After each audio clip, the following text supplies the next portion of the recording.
మరో breaking news చూస్తున్నాం. అసెంబ్లీకి ఎండిన పొలాలతో బీఆర్ఎస్ ఎమ్మెల్యేలు ఎమ్మెల్సీలు వచ్చి ఆందోళనకు దిగారు. ఇది కాలం తెచ్చిన కరువు కాదు, కాంగ్రెస్ తెచ్చిన కరువు అంటూ నినాదాలు చేస్తున్నారు. రేవంత్ రెడ్డి పాపం రైతన్నలకు శాపం అంటూ నినాదాలు చేస్తున్నారు. తెలంగాణ రాష్ట్రంలోని రైతన్నలో ధైర్యం నింపడానికి బీఆర్ఎస్ ముందుకు వచ్చిందన్నారు. తెలంగాణ రాష్ట్ర వ్యాప్తంగా లక్షలాది ఎకరాల్లో ఎండిపోతున్న పాటలను ప్రభుత్వం దృష్టికి తేవడానికి ఎండిన వారి గడ్డితో అసెంబ్లీకి వచ్చామని తెలిపారు.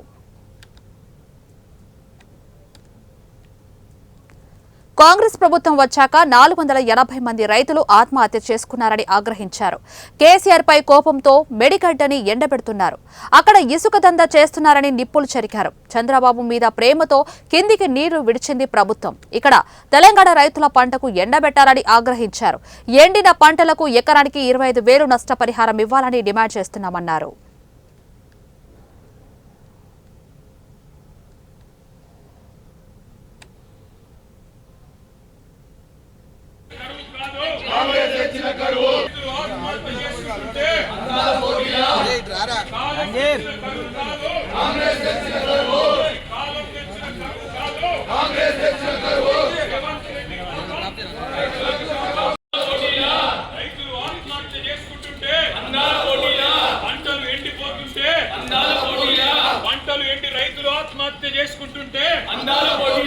పంటలు ఎండిపోయి రైతులు ఆత్మహత్య చేసుకుంటుంటే కాలం తెచ్చిన కరువు కాదు, కాంగ్రెస్ తెచ్చిన కరువు.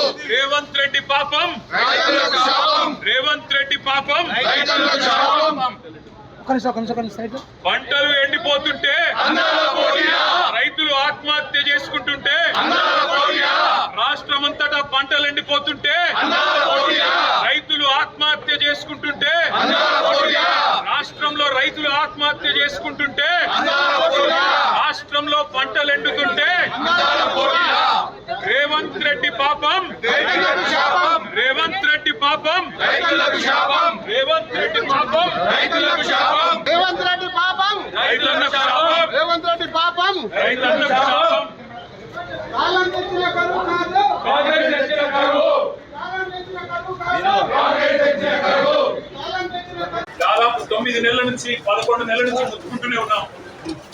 రాష్ట్రంలో సమృద్ధిగా వానలు పోయిన వానకాలం పడ్డాయి. అటు గోదావరి పరివాహక ప్రాంతంలో కానీ, ఇటు కృష్ణలో కానీ వర్షాలు సమృద్ధిగా పడ్డాయి. ప్రాజెక్టులన్నింటిలో కూడా నీళ్లు ఉండే. కానీ లేనిదల్లా ఏంటంటే అంగట్లో అన్ని ఉన్న అల్లుడి నోట్లో శని అన్నట్టు రాష్ట్రాన్ని నడుపుతున్న ముఖ్యమంత్రికి, ప్రభుత్వానికి సోయి లేదు, రైతుల మీద ప్రేమ లేదు, పట్టింపు లేకపోవడం వల్ల ఈరోజు వ్యవసాయదారులు రాష్ట్రంలో పూర్తి స్థాయిలో సంక్షోభంలో పోయే పరిస్థితి వచ్చింది.